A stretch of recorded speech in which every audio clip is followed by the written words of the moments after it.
கிறிஸ்து இயேசுவை ஆண்டவராக ஏற்றுக்கொண்டீர்கள், அவரோடு இணைந்து வாழுங்கள். கொலோசையர் 2ஆம் அதிகாரம் 6ஆம் வசனம். இந்திய இறைவார்த்தையோடு டாக் வித் காட் சொந்தங்கள் அத்தனை பேருக்கு அன்பு வணக்கம். நான் உங்கள் ஷீபா ஜான். நான் இறையாசிரியருடன் சந்தோஷமா இருக்கிறேன். நீங்களும் சந்தோஷமா இருப்பீங்க அப்படின்னு நினைக்கிறேன். கிறிஸ்து இயேசுவை ஆண்டவராக ஏற்றுக்கொண்ட நாம் அவருடைய சிலுவை பாடுகளிலே நம்மையும் நம் குடும்பங்களையும் நமது இழப்புகள், நமது வேண்டுதல்கள், விண்ணப்பங்கள் அனைத்தையும் ஒப்பு கொடுப்போம். இறைவன் நம்மை நிறைவாக ஆசீர்வதிப்பாராக. குறிப்பாக இன்றைய நாளிலே பிறந்த நாள், திருமண நாள், பேர் கொண்ட திருநாள் கொண்டாடுகின்ற அனைத்து மக்களையும் நாம் இறைவன் பாதத்திலே சமர்ப்பிப்போம்.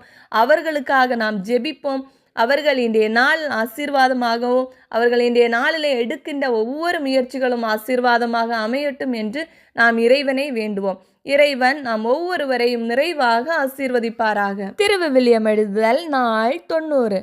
லேவியர் 16ஆம் அதிகாரம் எழுதி முடிச்சாச்சு. சற்றலசுவோம் வாருங்கள். ஆரோனின் புதல்வர் இருவர் ஆண்டவரது திருமுன்னிலையை நெருங்கியதால் சாவுக்குள்ளான பின் ஆண்டவர் மோசேயிடம் கூறியது, ஆரோனிடம் நீ கூற வேண்டியது, அவன் சாகாது இருக்க வேண்டுமெனில் தூயகத்தில் தொங்குதிரைக்கு உள்ளே இருக்கும் இரக்கத்தின் இருக்கையின் மூடிக்கு முன்பாக அவன் விரும்பும் போதெல்லாம் வரக்கூடாது. வந்தால் சாவுக்குள்ளாவான். ஏனெனில் இரக்கத்தின் இருக்கையின் மேல் மேகத்தில் நான் தோன்றுவேன்.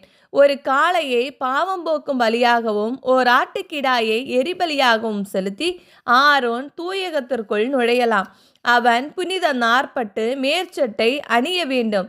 நாற்பட்டாலான உள்ளாடை, கச்சை, தலைப்பாகை அணிய வேண்டும். இந்த புனித ஆடைகளை நீராடிய பின்னரே அவன் அணியலாம். இஸ்ரேல் மக்கள் கூட்டமைப்பு பாவம் போக்கும் பலிக்காக வெள்ளாட்டுக்கிடாய்கள் 2ஐயும் எரிபலிக்காக ஆட்டுக்கிடாய் 1ஐயும் கொண்டு வர வேண்டும்.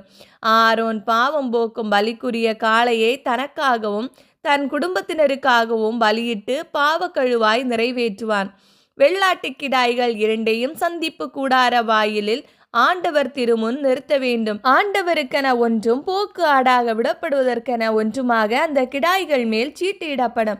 ஆண்டவருக்கென சீட்டு விழுந்த ஆட்டுக்கிடாயை பாவம் போக்கும் பலியாக செலுத்த வேண்டும். போக்கு ஆடாக விடப்படுவதற்கென சீட்டு விழுந்த வெள்ளாட்டுக்கிடாய் பாவ கழுவாய்க்கென பாலை நிலத்திற்கு அனுப்பப்படுமாறு ஆண்டவர் திருமுன் உயிருடன் நிறுத்தி வைக்கப்படும். ஆரோன் பாவம் போக்கும் பலிக்குரிய காளையை தன் குடும்பத்தாருக்காகவும் பலியிட்டு பாவக்கழுவாய் நிறைவேற்றுவான். ஆரோன் கலசத்தை ஆண்டவர் திருமுன் இருக்கும் பலிபீடத்து நெருப்பு தணலால் நிரப்பிக்கொண்டு பொடியாக்கப்பட்ட நறுமணமிக்க சாம்பிராணியும் எடுத்துக்கொண்டு தொங்குதிரைக்கு உள்ளே வருவான். அவன் சாகாதிருக்க உடன்படிக்கை பேழையின் மேல் இருக்கும் இருக்கையின் இருக்கையை புனித புகை மூடும் அளவிற்கு ஆண்டவர் திருமுன் நெருப்பில் சாம்பிராணி போடுவான். மேலும் அவன் கீழே நின்று கொண்டு காளையின் இரத்தத்தில் சிறிது எடுத்து இரக்கத்தின் இருக்கையின் மீது தன் விரலால் தெளிப்பான். மீண்டும் சிறிது எடுத்து இரக்கத்தின் இருக்கை முன்னர் 7 முறை தெளிப்பான். மக்களின் பாவம் போக்கும் பலியான வெள்ளாட்டுக்கிடாயை அவன் அடித்து அதன் இரத்தத்தை தொங்குதிரைக்கு உள்ளே கொண்டு செல்வான். காளையின் இரத்தத்தை தெளித்தது போலவே இதனையும் இரக்கத்தின் இருக்கையின் மேலும் அதன் முன்னிலையிலும் தெளிப்பான். இஸ்ரேல் மக்களின் தீட்டுகளை முன்னிட்டும் அவர்களின் பாவங்களால் விளைந்த குற்றங்களை முன்னிட்டும் தீட்டுப்பட்ட தூயகத்திற்கு பாவக்கழுவாய் நிறைவேற்றுவான். அவர்களின் தூய்மையற்ற நிலைக்குள் அமைந்துள்ள சந்திப்பு கூடாரத்துக்காகவும் அவன் அப்படியே செய்வான். அவன் தனக்காகவும் தன் குடும்பத்திற்காகவும் சபை மக்கள் அனைவருக்காகவும் பாவக்கழுவாய் நிறைவேற்றும்படி தூயகத்திற்குள் சென்று பாவக்கழுவாய் நிறைவேற்றிவிட்டு வெளியே வரும் வரை சந்திப்பு கூடாரத்தில் எவரும் இருத்தல் கூடாது. அவன் ஆண்டவர் திருமுன் இருக்கிற பலிபீடத்திற்கு அருகில் வந்து அதற்கு பாவக்கழுவாய் நிறைவேற்றுவான். காளையின் இரத்தத்திலும் வெள்ளாட்டுக்கிடாயின் இரத்தத்திலும் சிறிது எடுத்து பலிபீட கொம்புகளில் பூசுவான். தன் விரலினால் அந்த இரத்தத்தை எடுத்து 7 முறை அதன் மேல் தெளித்து இஸ்ரேல் மக்களின் தீட்டுகள் நீங்க அர்ப்பணிப்பான். இவ்வாறு அவன் தூயகத்திற்கும் சந்திப்பு கூடாரத்திற்கும் பலிபீடத்திற்கும் கழுவாய் நிறைவேற்றிய பின் உயிரோடு இருக்கிற ஆட்டுக்கிடாயை கொண்டு வருவான். ஆரோன் 2 கைகளையும் உயிரோடு இருக்கும் அந்த கிடாயின் மேல் வைத்து இஸ்ரேல் மக்களின் எல்லா குற்றங்களையும் தவறுகளையும் பாவங்களையும் அறிக்கையிட்டு அதன் தலைமேல் சுமத்தி அதை பாலை நிலத்துக்கு கொண்டு செல்ல நியமிக்கப்பட்ட ஆள் மூலம் அங்கு அனுப்பிவிடுவார். அந்த வெள்ளாட்டுக்கிடாய் அவர்களின் பாவங்களை சுமந்து கொண்டு தனிமையான இடத்திற்கு செல்லும். அந்த ஆள் அதை பாலை நிலத்தில் விட்டு விடுவான்.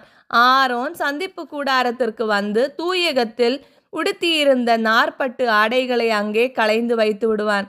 பின்பு அவன் தூய்மையான இடத்தில் குளித்து தன் ஆடைகளை அணிந்து கொண்டு தன் எரிபலியையும் மக்களின் எரிபலிகளையும் செலுத்தி தனக்காகவும் மக்களுக்காகவும் பாவக்கழுவாய் நிறைவேற்றுவான். பாவம் போக்கும் பலியின் கொழுப்பை அவன் பலிபீடத்தில் எரித்து விடுவான்.